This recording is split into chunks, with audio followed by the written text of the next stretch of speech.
Robert chuckled when I questioned why he created a family card just for his in-laws. He confidently stated, "They're my family, so they should have a family card, right? Got a problem with that? If you knew who took you in when you were all alone, you wouldn't say such things." His arrogant tone caught me off guard. I wondered if he was always like this. He added, "If you're grateful, do more for my family, and then I'll acknowledge you as part of the family. Until then, it's like you're on a provisional license." This concept of a provisional phase in marriage was new to me. Robert pressed on, saying I wasn't yet a formal family member. If I didn't like it, I could leave any time. For now, our family was just the five of us, and he referred to us as useless parasites. I understood his perspective, so I promptly canceled our joint credit cards and moved out. My name is Emily Welder, 27 years old, a freelance illustrator. I used to work for a big advertising agency, but went independent after marrying Robert 2 years ago. My parents died when I was young, and my maternal grandparents took me in. When I went to college, I moved back to the city center apartment where I lived with my parents. I met Robert, a handsome waiter, at an Italian restaurant where he worked. We rapidly grew closer, and soon we were called a couple, leading to a surprising marriage. I loved Robert then, quitting my job to go independent. Robert continued working at the restaurant with varying hours, making it challenging to maintain our routine. Despite this, our married life started happily. After about a year, Robert dropped a bombshell. His family wanted to visit. I agreed, even though I had minimal interaction with them during our initial meeting. I saw this as an opportunity to get to know Robert's family better. Having lost my parents at a young age, I always admired the idea of a large family. However, when his family of four arrived, I was left speechless. His 32-year-old sister, 5 years older than both Robert and me, shockingly asked, "Which room is mine?" Her rude manner contrasted sharply with the polite greeting during our first meeting. Robert's 18-year-old sister stood silently without saying a word. Despite the abrupt greetings, I showed the two sisters to the guest room and assigned Robert's parents to the room that used to be my parents' room. It was the only Japanese-style room in the apartment, and I thought it would be best for them. Once settled, Robert's older sister declared, "Since we're going to be living here together, you better start serving our family properly."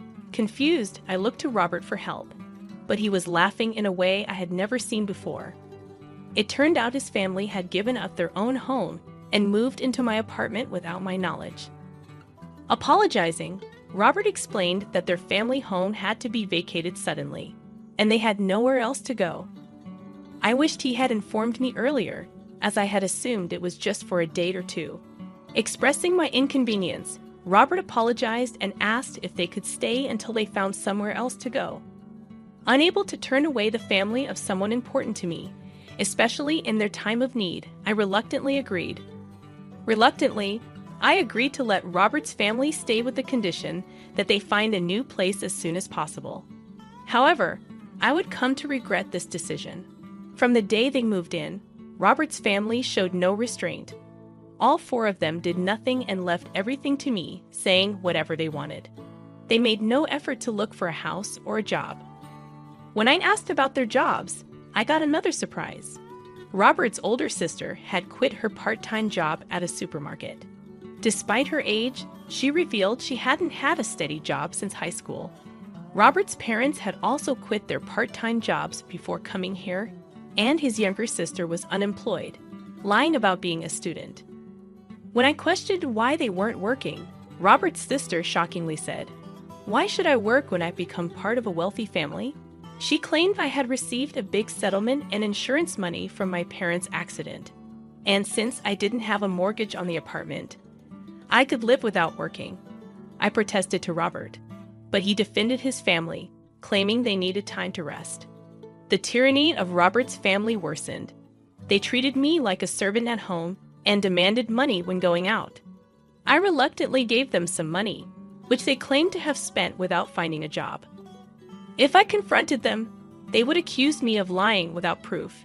Robert assured me he would talk to them, but as time went on, it seemed like saying anything was pointless. However, the frequency of their requests for money gradually decreased, perhaps because Robert addressed the issue. It seemed to resolve itself, but the money I had given them was never returned. After about 3 months of living this way, I noticed something alarming. Why was the credit card bill so high? Could it be unauthorized use?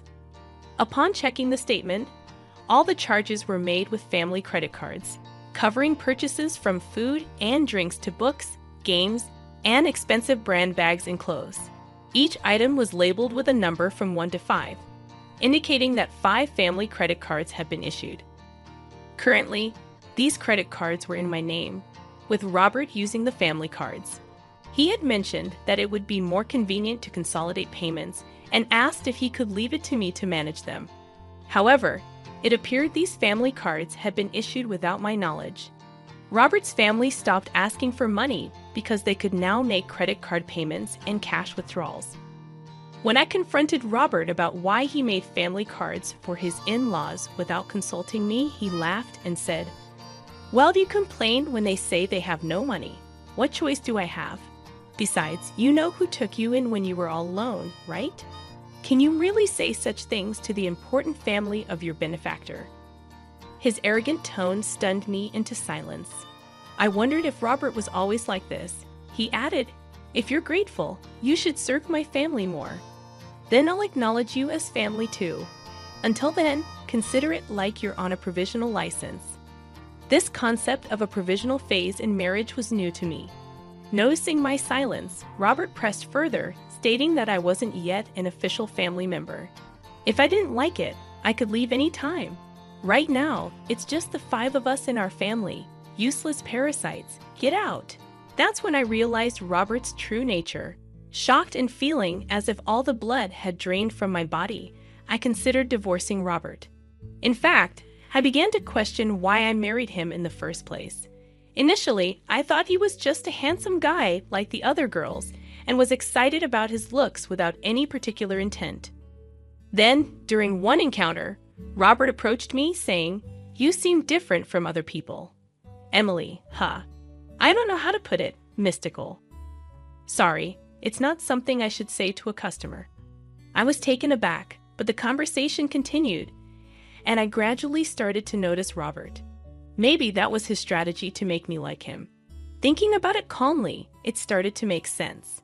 I remember when Robert came to our table for small talk. A colleague jokingly said I was a wealthy girl living alone in a condo.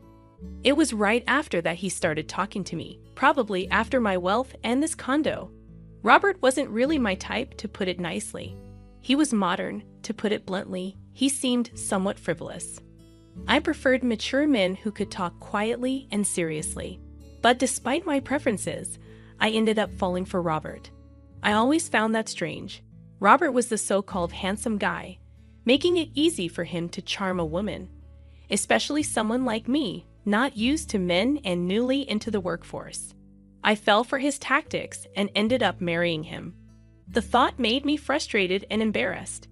I felt like destroying everything in the house, but I wasn't foolish enough to act on that impulse. I decided to get revenge somehow. For that, I needed to endure this life a little longer. Like Robert manipulated me, I would control his entire family. The condo we live in was bought by my father with a mortgage soon after I was born. It wasn't very expensive back then, but the area developed rapidly with a new shopping center nearby, and now it's considered a luxury condo. My parents, hoping for more children, bought a spacious condo. That's why there's enough room even with Robert's family moving in. But even with its decent size, having Robert's family around is a nuisance for me. Working from home, I'm enduring this only for the sake of revenge. As Robert's sister said, there's no mortgage payment for this condo. When I was 3, both of my parents passed away in a car accident. They died on their way back from my paternal grandfather's funeral, colliding with a speeding car on the freeway. That day, I was supposed to go with them, but I had caught the flu and had a high fever. My maternal grandparents came to the condo where we lived with my parents to take care of me, leaving me as the only survivor. The mortgage payments were covered by the group credit life insurance. so the only housing costs I pay are the management fees and property taxes. Robert, seeing the amount, said he would contribute a bit more than that to our household expenses. There's no mortgage, so if I put in that much, we should manage Emily's income, right? We'll each use our own earnings for personal expenses. Sounds good, doesn't it? I agreed, thinking maybe he was right. Until then, I had been paying for everything by myself, so I thought his contribution would lighten my load. Looking back, it was foolish, but at the time, I was blinded by my love for Robert and just went along with it. Despite whatever Robert may believe, he probably thinks he's the head of the household and the one supporting me. This is likely why he can easily label me a parasite. In reality, it's quite different. I cover most of the expenses, including utilities, food, social expenses, and entertainment. Now, with 5 additional real parasites added to my household, managing with just that amount became impossible. I wanted to get rid of them as soon as possible, but I pretended not to notice and endured it. I gritted my teeth and allowed Robert's family to freely shop, reminding myself that I'll be the one laughing in the end to get through these tough times. Then, 3 months after deciding to divorce, the day to act finally came. I'm tired. Please decide. It's either me or your family, I told Robert, presenting him with a final decision. He was surprised, but I continued without concern. None of your family members lift a finger to help around the house. They just dump all their chores on me. You know I work from home. I'm not just playing around. Yet they treat me like a freeloader and tell me to know my place since you're supporting me. I've had enough, I cried as I confronted Robert. He looked at me, smirked, and said, then you should leave. Didn't I tell you before? You're not really a part of this family yet. Giving up like this means you didn't earn your place in the family. I pretended to be shocked as I looked at Robert. What are you surprised about? If you can't live with my family, then you're the one who has to leave. Oh, and since I'm not at fault, I'll take this apartment as alimony, and I'll take half of your savings as part of the property division. Ah, so that was his aim all along. That's why his whole family kept harassing me, trying to drive me out. I knew it, but hearing it outright was still a shock. It was someone I once loved and even married, but thanks to this, I made up my mind. Fine, I said, deciding to divorce Robert. But this condo is mine, and I'm not at fault either. What did you say the reason for the divorce is? You allowing your family to live with us without consulting me, and your family ignoring me, I said firmly to Robert. He seemed shocked that I outright rejected his proposal, not expecting such a response. It made sense, as I had always complied with his demands since our marriage. Thinking back on it made me angry. I don't want to spend another second with you all, so I'll leave now. But you should also prepare to leave. It's a joke, right? This is our home. We won't leave. Ever heard of residential rights? You can't just force people out who live here, Robert shouted. Ignoring his ranting, I left the house and went to my grandparents' place. I explained everything and asked if I could stay until things were settled. My grandparents were shocked to learn what I had gone through and scolded me for not consulting them earlier. Tears in their eyes, I said, Grandma, Grandpa, I'm sorry for worrying you, but I'll be okay now. I might look frail, but I'm not really, with forced laughter and tears in my eyes. The day after I left the apartment, Robert contacted me right away. Hey, what's this all about? What are you referring to, the certified mail? I was impressed by the quick work. I had left the divorce proceedings to a lawyer, and when I told them yesterday that I was leaving the house, they arranged for everything to be delivered today. I'm not paying any alimony, and I'm not leaving the condo, just so you know, Robert declared. But legally, you have an obligation to pay, and you don't have the right to continue living in that apartment. I responded, What are you talking about? That apartment is mine too since we're married. If you insist, then pay me half its value to buy me out. Such an absurd claim. Talking like this is getting us nowhere. Please communicate through my lawyer from now on, I said, ending the call. I knew he would probably call again tomorrow, but I had no desire to talk anymore today. As expected, he called the next morning. "Hey, what's this all about?" He repeated the same line as yesterday, showing no creativity at all. "What are you referring to?" "The card's not working." "What did you do?" "What I did was cancel it. That card was mine, and you were just using the family card, remember?" Indeed, before leaving the house, I had switched all the contracts from that card to another and canceled it. Of course, the family cards would stop working when I canceled mine. "Yes, you paid the apartment's management fee and property taxes just for the first 2 months. It's not much, but I can deduct that from the alimony if you like." When I mocked him like that, I heard some indistinct shouting from the other end of the phone. That's right. Robert only paid the agreed amount for just 2 months. He made various excuses about the store and whatnot, always finding a reason to ask me to wait. But then he stopped paying altogether. If he forgot and thought he was still paying, that's some poor memory. But I didn't care anymore. He's someone I'm cutting ties with. His memory doesn't matter to me. That's the situation, so please pay your half of the living expenses I've been covering. I've kept a detailed household ledger, which I'll submit as evidence. Then divide the savings properly. It's marital property, he demanded. Yes, I understand. Let's split it accordingly. I agreed, and he ended the call with a parting shot, reminding me not to forget. A few days later, I got another call with the same line. I realized they lacked not only memory, but vocabulary as well. "What do you mean the split of shared property? Why is it 0? You must be rolling in cash from your parents' insurance and alimony." Ah, so that's what they were thinking. I patiently explained that my savings before marriage weren't part of the shared property, and since we had no savings after marriage, it naturally amounted to 0. Don't lie to me. If you think I'm lying, why don't you consult with someone? Anyway, from now on, please communicate through my attorney. I won't be speaking to you directly anymore. "Goodbye," I said, then hung up the phone and blocked Robert's number. 2 months after I left the house, Robert and his family finally moved out of the apartment. Not because they had a change of heart, but because they couldn't sustain their living. Naturally, Robert's income alone wasn't enough for a family of 5. They were used to shopping extravagantly with my card, and telling them to cut back now was impossible. I had let them use the card intentionally for this, knowing them. I was sure it would come to this. His family started pestering Robert for shopping money, and when he refused, they began stealing from his wallet. Even when Robert got mad, they blamed him for kicking me out. To top it off, the electricity, gas, and water were all shut off. Of course, I had arranged for that since I had no plans to live there for a while.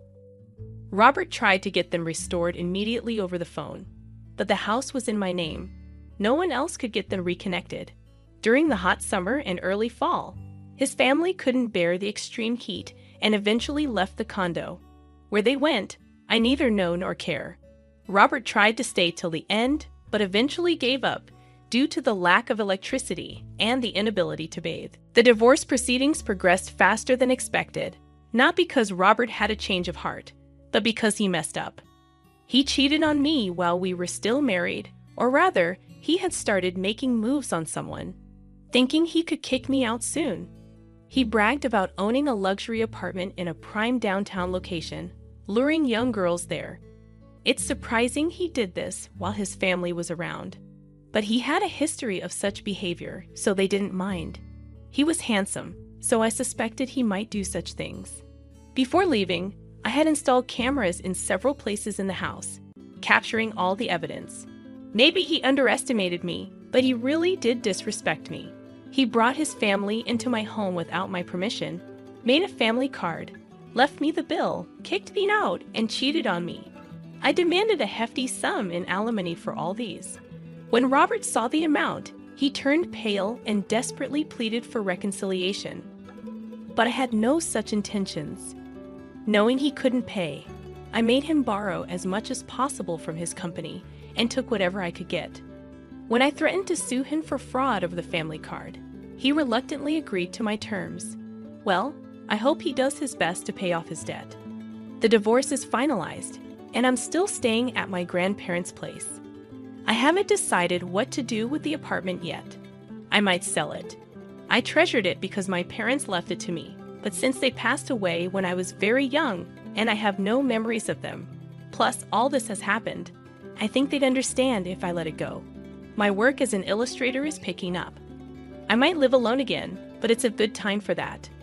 I can work just fine staying at my grandparents'. I'll depend on them a little longer, then move forward with strength. Next time, I won't be fooled by a man who's only good-looking. I hope to find a partner I can share my life with.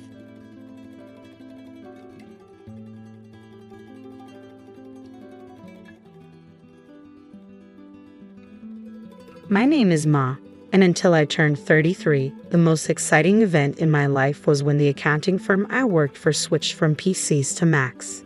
Not exactly thrilling, right? But then everything changed at a friend's birthday party. That night, I stood in the corner of a cramped living room, holding a soda and feeling uncomfortable in my too tight dress. The music was loud, way too loud for talking, but perfect for him, Charles. He was taller than most people, which is probably why he noticed me. He walked over with a confidence that made my heart skip a beat. "Hey, you're Ma, right?" His voice was clear even over the loud bass. Yeah. And you are?" I sipped my drink, trying to look calm. "Charles, I've seen you around. Mind if I join you?" He didn't wait for an answer, just stood next to me. "Not at all," I said, my voice nearly drowned out by the latest pop song blaring through the speakers. "So, Ma, what brings you here tonight?" he asked, leaning in. His tone was casual, but his eyes were intense. "Just here to celebrate Jessica's birthday. You know her long?"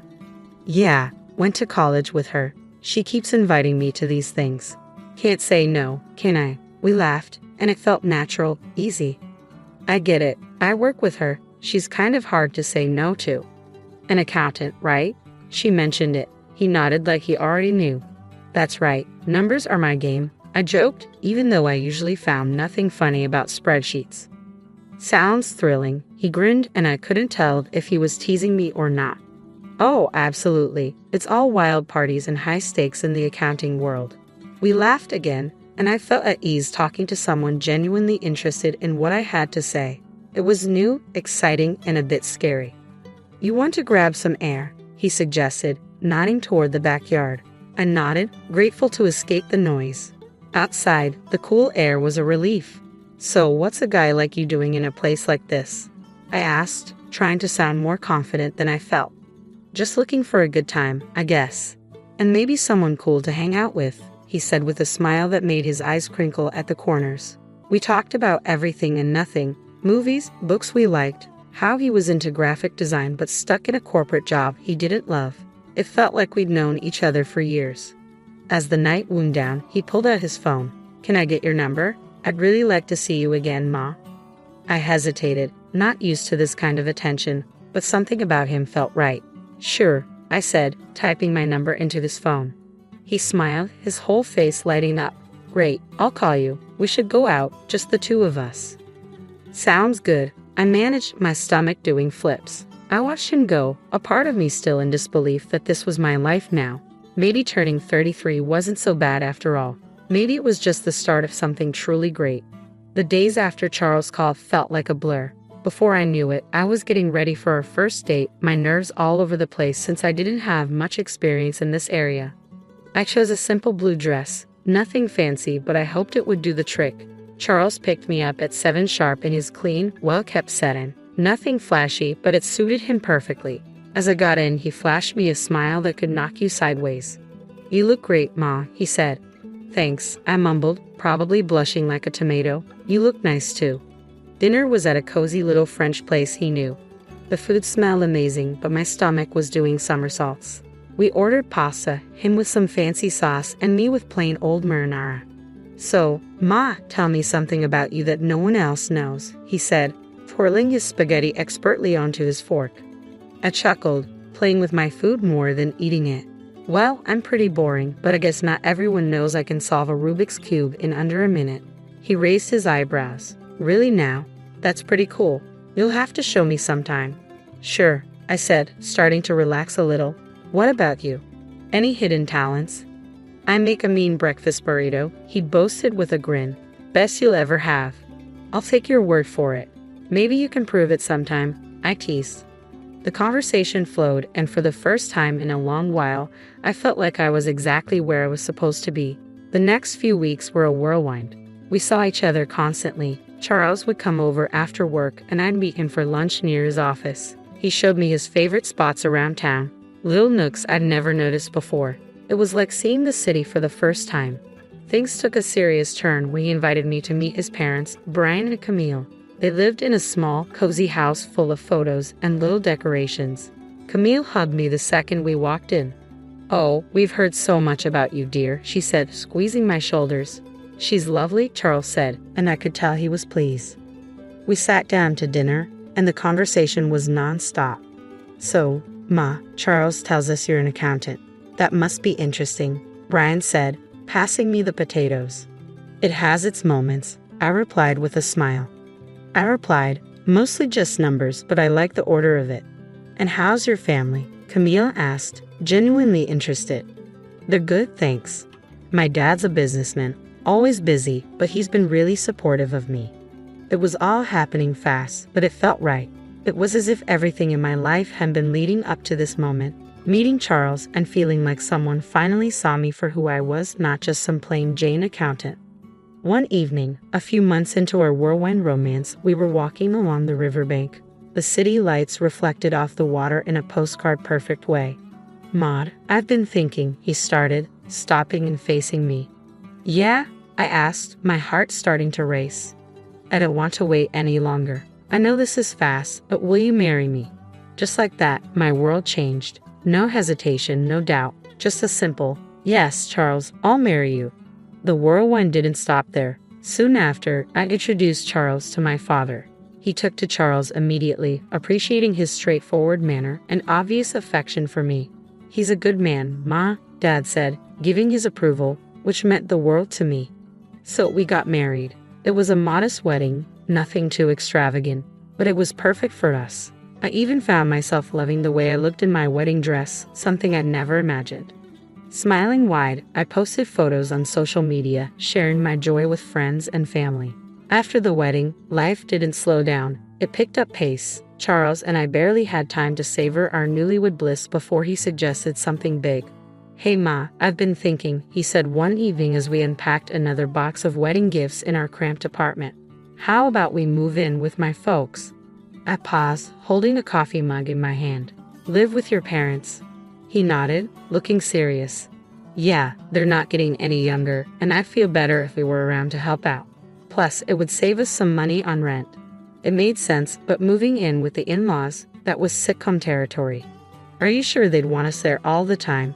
"Absolutely," he assured me. "Mom's been hinting about it ever since we got engaged. Come on, it'll be good." 3 weeks later, there we were, pulling up to his parents' house with our lives packed into a bunch of boxes. Charles's mom, Camille, was waving from the porch before we even got out of the car.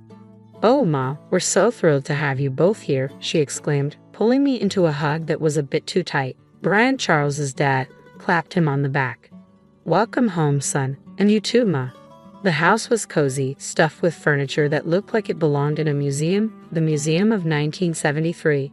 I tried to keep a smile on my face, but I was already missing our little apartment. Charles sensed my hesitation. "It's going to be great, you'll see," he whispered as we carried boxes inside. The first few days were an adjustment. Camille was constantly hovering, always popping into our room to ask if we needed anything. "Just making sure you're comfortable," she chirped while I tried not to cringe at the invasion of privacy. One evening, we all sat down for dinner, Charles, me, Brian, and Camille. The conversation was painfully mundane until Charles dropped another bomb. "So the house needs some major repairs," he announced casually between bites of meatloaf. I choked on my mashed potatoes. "Repairs?" "Yeah, the roof's a mess and the plumbing's from the dark ages," he said. Brian nodded solemnly. "We were thinking," Charles continued, avoiding my gaze, "that maybe we could all chip in for the costs." I glanced at Camille, who was suddenly very interested in her plate. "All of us?" "Well, I just got this pay cut at work," Charles muttered, "so I'm a bit strapped at the moment." There it was. I felt a knot form in my stomach. "I'll see what I can do," I managed to say, even though I wanted to say much more. Camille perked up, tears welling in her eyes. "Oh, Ma, that would be so helpful. You're such an angel." The next few weeks were a blur of contractors and repairs. I wrote checks and smiled through gritted teeth as Camille gushed about how wonderful the house was looking. Brian slapped me on the back. "You're really part of the family now, Ma." Part of the family, sure, the part that pays for everything. One particularly grueling day, after yet another round of expensive renovations, I felt the strain more than ever. I felt completely drained as I collapsed on our bed, exhausted. Charles came in and sat beside me. "Thanks for handling all this, Ma," he said, sounding almost sincere. "It's fine," I lied, staring at the ceiling. "I just didn't realize how much it would be." He squeezed my hand. "It'll all be worth it. This is for our future, right?" "Our future," I echoed, not sure whose future we were building anymore. As I lay there, listening to Charles' steady breathing, I couldn't help but wonder if moving in was the right decision. But there was no going back now. I was in this deep and had to see it through, whatever the cost. After the renovations, the house looked great, like something out of a magazine. Despite the financial strain, I felt a bit of pride looking around. We decided to throw a small dinner party to celebrate, just the four of us. That's when everything took an unexpected turn. We were in the middle of dinner, laughing and sharing stories, when Camille suddenly got quiet. The room felt heavy. She looked at Brian, then at us, her eyes teary. "We need to tell you both something important," she said, her voice shaky. Charles and I exchanged looks. "What's going on?" I asked, my stomach tightening. Brian took a deep breath. "The house, it's mortgaged. Heavily mortgaged. We owe $300,000, and the bank could take it away if we don't settle the debt in 3 months. My fork clattered to my plate. "What? You mean all the repairs we just paid for?" Camille started sobbing. We were ashamed and thought we could manage it. But after the repairs and everything, there's just no way. I felt like I was in a bad dream. All the money, all the effort, and it was for a house that wasn't even secure. "So what are you saying now?" My voice was sharper than I intended. "Well," Charles started, his eyes avoiding mine. "I was hoping maybe, Ma, you could talk to your father." "Are you serious?" I snapped, my voice rising. "Ask my dad for $300,000? It's just, after his help, the house would be secure for us. For our future," Charles pleaded. Camille's sobbing grew louder, making me feel like the villain in this crazy drama. "Please, Ma, it's our home. We've spent decades in this house." I was furious, but the tears and the pleading wore me down. "I'll think about it," I finally muttered, feeling trapped. The next day, I called my dad, hesitantly explaining the situation. To my surprise, he agreed to help, but on one condition. "I'll give the money, Ma, but only with a formal agreement, a receipt. I want everything documented." When I told Charles about my dad's condition, he wasn't happy. "Why does it have to be so formal? Can't he just trust us?" "It's $300,000, Charles. It's a lot of money, and he's just being cautious," I argued, feeling the distance between us grow.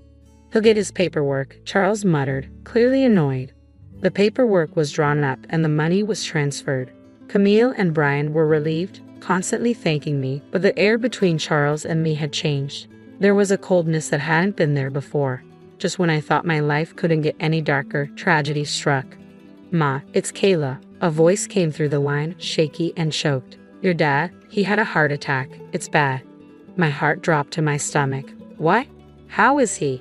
"He didn't make it, honey. I'm so sorry." The phone nearly slipped from my hand. "No, that can't be right," I mumbled, numb. I hung up and turned to find Charles standing in the doorway. "What's wrong?" he asked, his voice low. "My dad? He's gone," I managed to say before everything inside me broke and I started sobbing. Charles came over and put his arm around me, but it felt like being hugged by a stranger. "I'm sorry, Ma," he said, and it sounded sincere, but I was too lost in my grief to really hear him. Exhausted from another long day of funeral planning and dealing with the agency, I came home earlier than usual. I expected the house to be quiet, but as I inserted my key to the front door, I heard voices from the living room. It was Charles, his tone dripping with frustration and disgust, talking to his parents. "I can't do this anymore.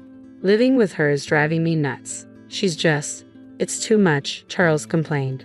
His mom, usually so sweet and understanding, replied in a stern whisper, "You have to hold on a bit longer, Charles. We need to figure out what to do with those receipts your father and Ma had. Ma has them now. The sooner I get out, the better. I'll grab those receipts and destroy them. And then I'll start all over again with that rich beauty I told you about. Charles's voice was cold and calculated. I felt a chill run down my spine. Here I was mourning my father, while the people I thought I could trust were plotting behind my back. They weren't the loving family I thought I married into. Instead, they saw me as a way to fix their financial troubles. Rage mixed with shock, but I knew I had to keep my cool. I slammed the door loudly, as if I had just come in, disrupting their scheming. "Oh, Ma, you're back early. How did everything go with the funeral plans?" Camille's voice shifted instantly to one of concern, her eyes wide with fake innocence. I forced a smile, my stomach turning. "It's all coming together. Thanks for asking." As I spoke, I could see the quick glances they shot each other, their faces a mask of fake concern. It made my skin crawl knowing their true colors, but I realized that showing my cards now wouldn't help. I needed to be smart. I needed to protect what was mine and possibly even get some justice for their deceit.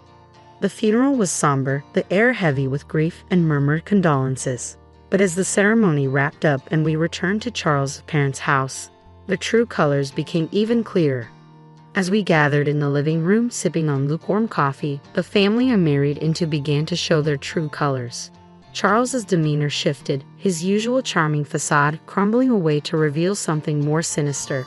With a cold laugh, he looked straight at me and dropped the bomb. "Ma, pack your things. You need to get out. I've got someone else now, someone better."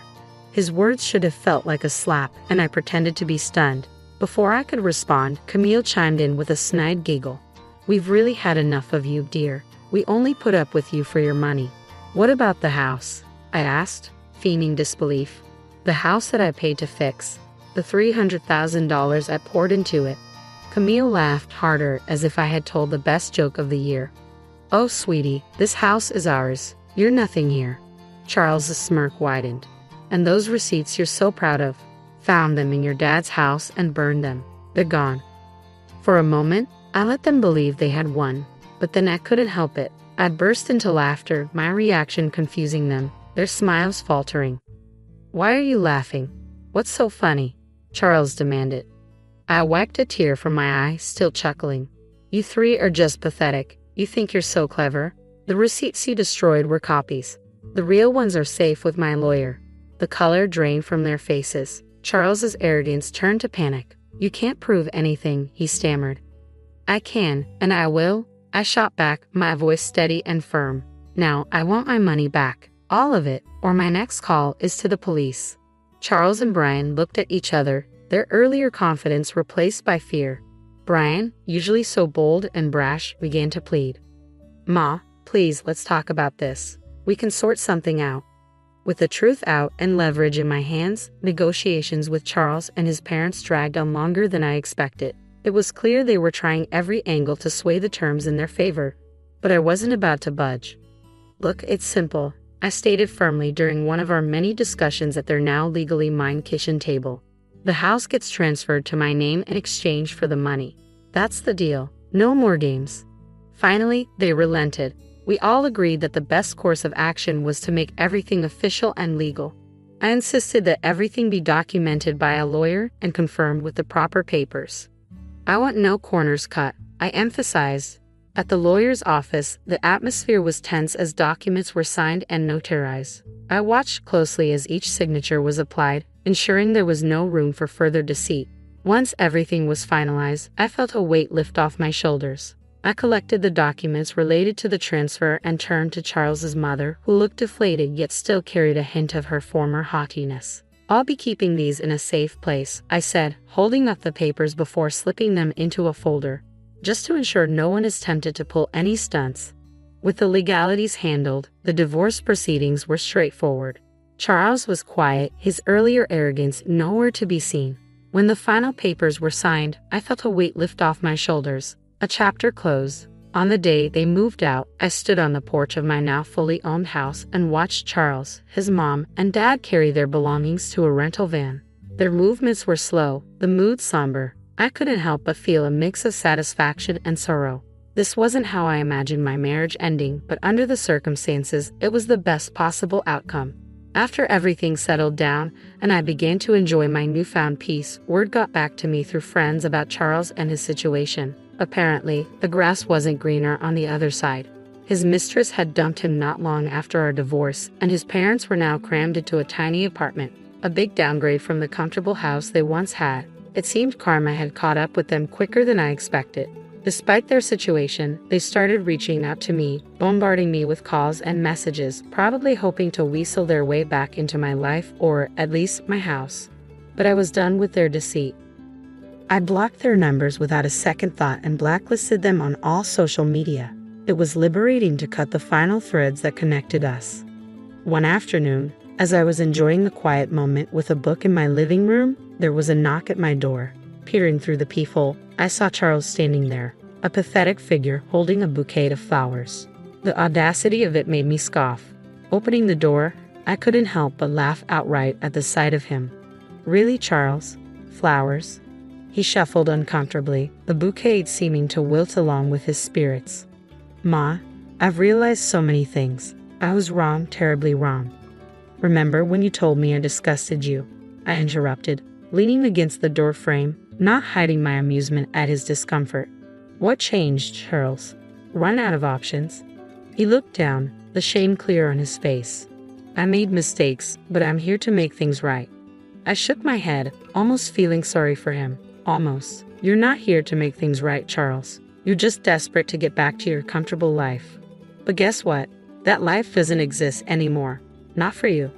His face fell, and he took a step back as if my words were physical blows. "Ma, please." "Save it," I cut him off sharply. "I want you to leave. Don't come back here. We're done. Forever." Charles stood there for a second longer, his hope visibly crumbling. Then, without another word, he turned and walked away, his shoulders hunched in defeat. I returned to my book, feeling a sense of finality and relief. I smiled to myself, feeling the quiet of the house wrap around me like a comforting blanket. It was such a stark contrast to the chaos that once filled this space. The constant noise, the tension, the deceit, all of it was gone now. I could finally breathe deeply without the weight of worry on my chest. I was finally at peace, living life on my terms. I glanced around the room, taking in the calm atmosphere. The sun streamed in through the windows, casting a warm glow over everything. I realized how much I loved this house now that it was truly mine. The walls, once witnesses to arguments and schemes, now seemed to echo with serenity and contentment. I thought back to the days of turmoil and manipulation, remembering how trapped I felt. Charles and his family had taken so much from me, both emotionally and financially. But now they were out of my life for good. No bouquet of flowers or sweet talk could change that. Their attempts to manipulate me were over. As I sipped my tea and returned to my book, I felt a sense of triumph. I had faced betrayal and heartbreak, but I had come out stronger on the other side. I had taken control of my life and my future. The peace I felt now was well-earned and deeply cherished. I was truly finally free. Free from lies, free from deceit, and free to live my life as I chose. The future stretched out before me, full of possibilities and opportunities. I smiled again, knowing that whatever came